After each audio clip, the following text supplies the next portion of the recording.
Good day, everyone. My name is Alexey Arkadievich. I'm a senior lecturer from Kozybaev University, the German and Romance Philology Department. Today, I would like to tell you about one of the most famous writers, the English writers, the Queen of Mysteries, the Queen of Detectives. So there are different titles attributed to this greatest writer woman. Her name is Agatha Christie. So Agatha Christie was born on the 15th of September 1890. So this year we are talking about the 135th anniversary from her day birth. Agatha Christie was born in the city of Torquay, so this is the resort city in England. Since childhood, she was a shy and timid girl. She got the home education, which actually didn't prevent her from becoming one of the most prominent writers. An interesting fact about her is that she was also keen on singing, but that habit of being shy stopped her from becoming a musical career, stopped her from becoming a famous singer. And who knows, maybe if she had become a famous singer, if she had embarked on the famous career of being a singer, we would never know her as the writer of the brilliant detectives and detective stories and plays. So she was a shy and timid person. She got the home education.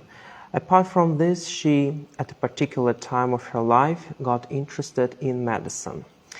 During the war times, she served as a doctor and pharmacist, and actually the knowledge about different medicines, so treatments, cures, pills, and poisons in particular, contributed to her creative work.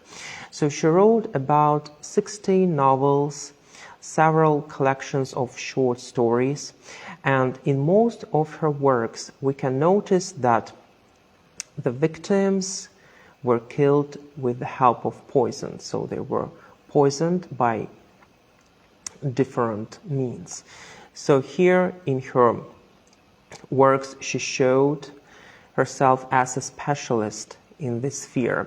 And speaking about the methods of killing, so this is also an interesting fact, Agatha Christie always treated gory murders, yes, where you can see a lot of blood splattered on the walls, all these things like this, with abhorrence. She detested such kinds of crimes. She couldn't accept them, so she let her victims, in most cases, just die because of poisons, sometimes quite peacefully.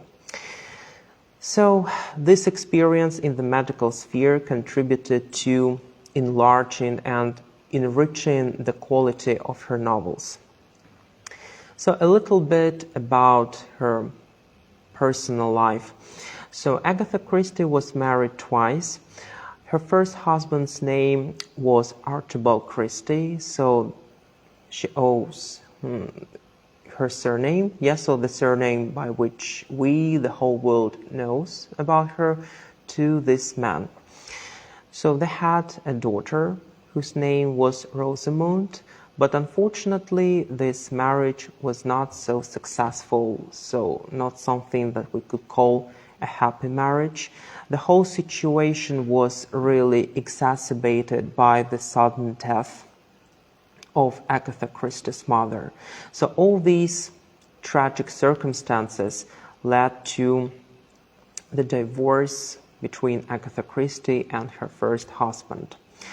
A really remarkable event happened during that time. So we always associate Agatha Christie with riddles and mysteries, particular events that could be left without any explanations.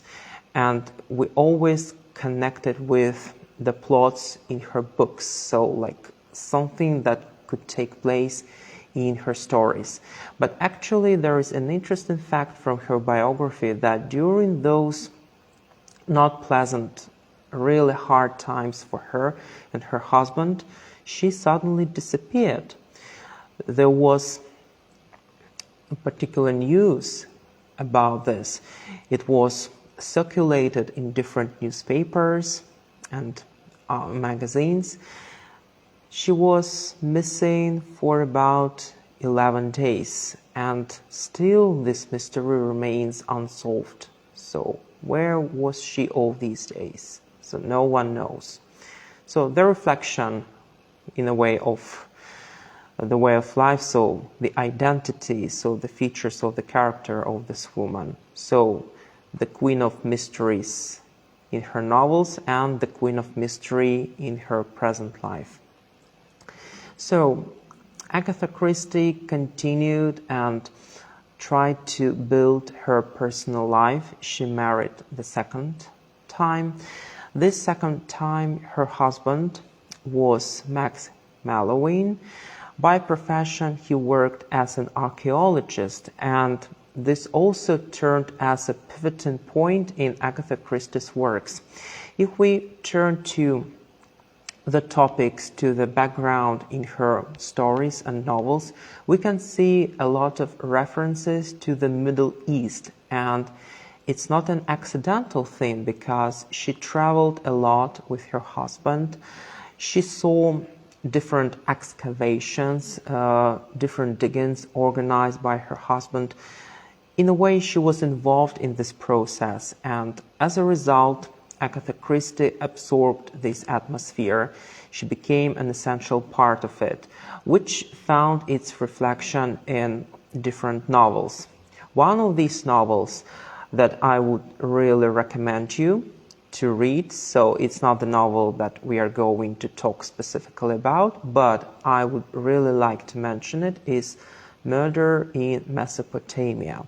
So this is one of the novels which is connected with excavations, so different artifacts, so doing something like this. And this is a really specific novel which reflects Agatha Christie's knowledge on the Middle East, this archaeology sphere. This novel is characterized by a subtle psychological feature, and actually this is the first novel by which I got to know Agatha Christie and her creative work, and then one thing led to another. I became deeply interested in her world, in her creative life. So, of course, Agatha Christie's works, her legacy wasn't left unnoticed. First of all, in 1971, she was awarded the title, the honorable title, Dame, so in the British Empire. So this award was awarded, so to speak, by the Queen of the British Empire.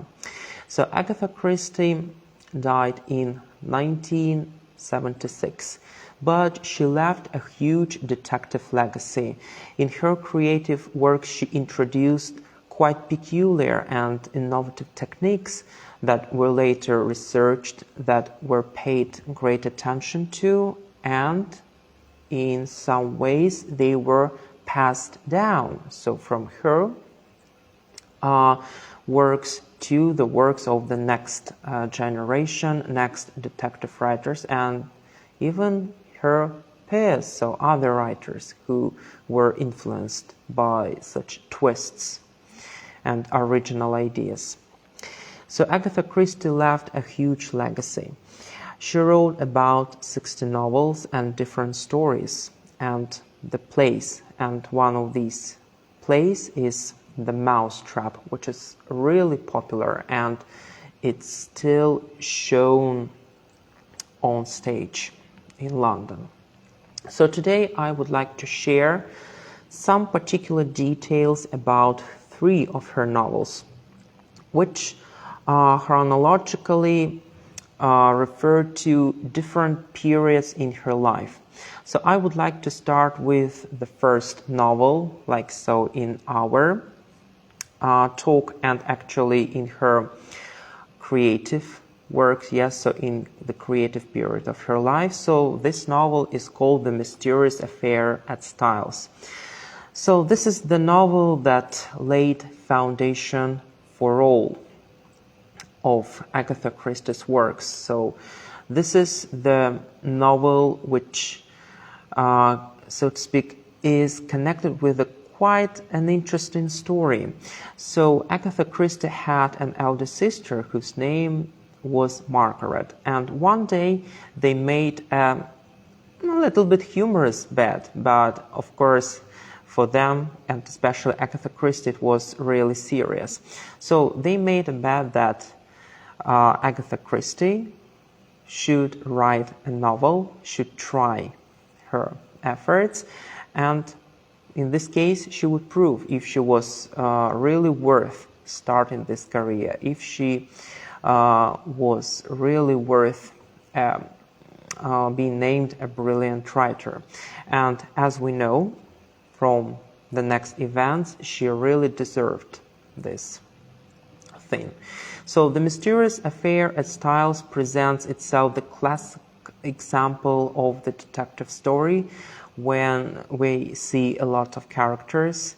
They are all in one space in the enclosed building, and there can be no thought of a person, a murderer, from outside.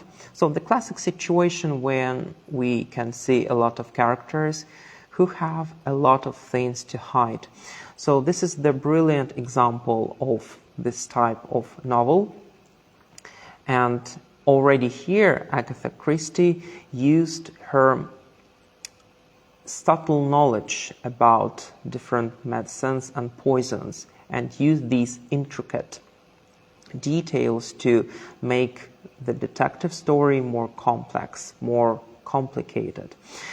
Already in this novel, we can see the characters, the key characters in Agatha Christie's creative works that we are destined to meet in other stories. So these are the Belgian police detective, yes, detective that retired from the police department's Hercule Poirot, his friend Captain Hastings, and Inspector Jupp. So together they are going to solve the mystery, the murder of a wealthy woman in that estate in the city of Styles. So the next book that I would like to tell you about is the novel that refers mostly to the middle period in Agatha Christie's life, so Crooked House. Already the name of this novel is quite symbolic, and we can understand that it has something to do with the house. Yes, so first of all, has something to do with the family, and it's really the case.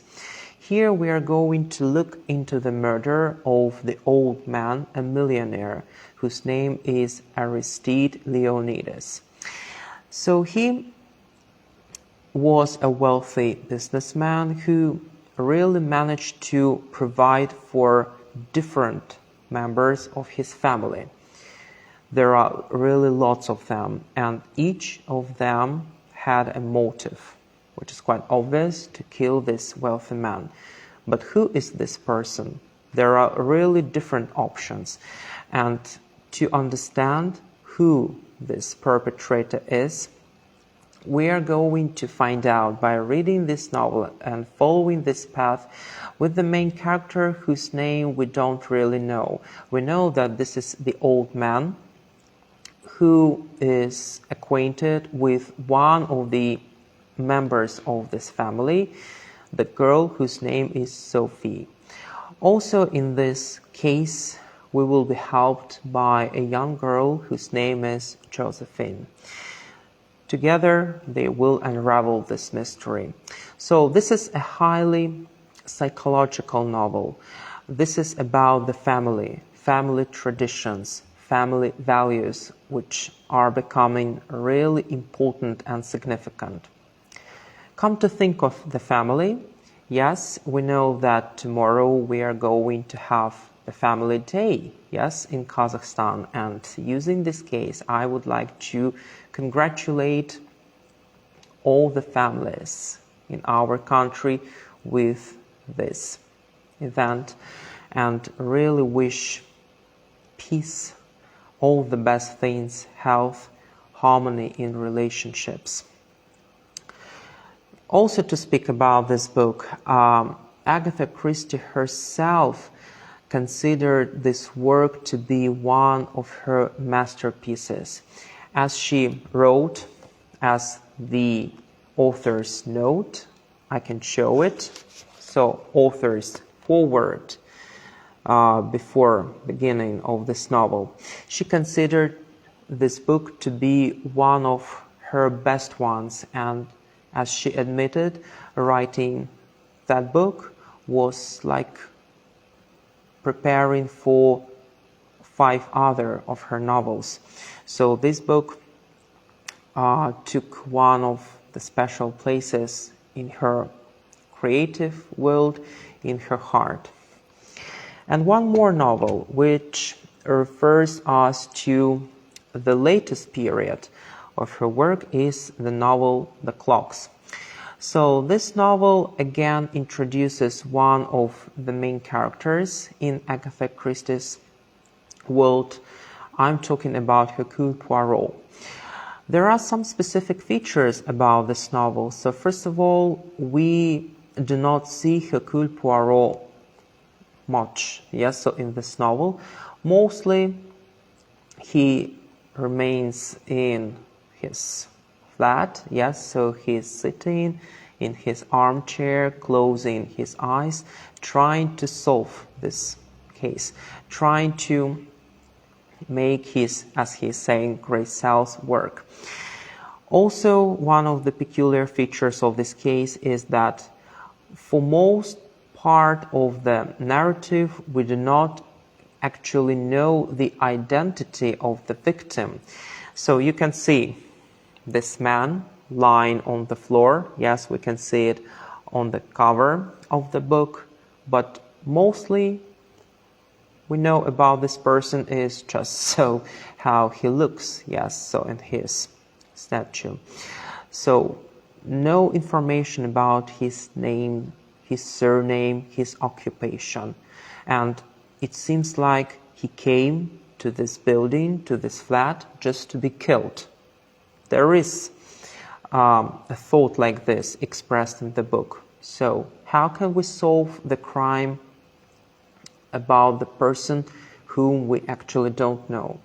It seems to be quite impossible, but Hercule Poirot is going to prove that nothing is impossible for him. Again, the title of this novel is quite symbolical. So The Clocks. Yes, already on the cover of this book we can see the abundance of clocks, and it's something that is really the case in this investigation. Why are there so many clocks? And the time shown in these clocks actually does not coincide in all these clocks. Again, what's the point of all these things?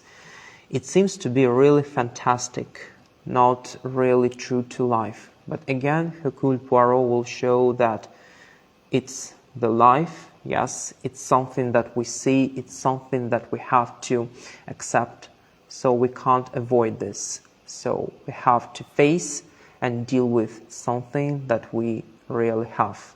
So also, one of the peculiar features of this book is that apart from the classic detective line, we can see the love line, yes, which is really followed in all Agatha Christie's works, but also the spy line, which is a rare thing, but it's certainly worth reading. And apart from solving the crime thing, also taking apart the intricacies in the spy investigation of this book. So this novel is quite complex, and I really recommend everyone to read it. Итак, сегодня мы с вами поговорили о биографии Агаты Кристи, об особенностях ее творчества и некоторых романах, которые хронологически относят нас к различным периодам ее жизни, к различным периодам ее творчества. Все романы Агаты Кристи, включая те, о которых сегодня шла речь, объединяют сочетание таких характеристик, как незамысловатые сюжеты, интересные судьбы героев, психологизм персонажей, а также поднятие и привитие высоких моральных принципов и высоких моральных качеств. Например, в книге «Скрюченный домишко» (Crooked House) Агата Кристи поднимает семейные ценности, привитие культурных и семейных благ. И как раз пользуясь снова этим случаем, мы знаем, что завтра в Казахстане отмечают День семьи, и хочется поздравить все наши семьи с данным праздником, пожелать всем здоровья, счастья, только позитивных событий, побольше позитивных эмоций, чтобы в наших семьях царили понимание, гармония, уют. И возвращаясь еще раз к творчеству Агаты Кристи, хочется подчеркнуть, что в своих романах она упорно поддерживала свои взгляды, свои жизненные установки, которые она придерживалась на протяжении всей своей жизни. Но и Агата Кристи — это тот автор, который постоянно работал над совершенствованием своих историй, над углубленным содержанием. И какие бы события ни происходили в ее жизни, она всегда включала эти вехи, эти события, эти значительные моменты в содержание своих историй и давала нам возможность также расширить свой горизонт и культурно, и психологически, и эмоционально. Спасибо всем большое за внимание. Спасибо, что были с нами.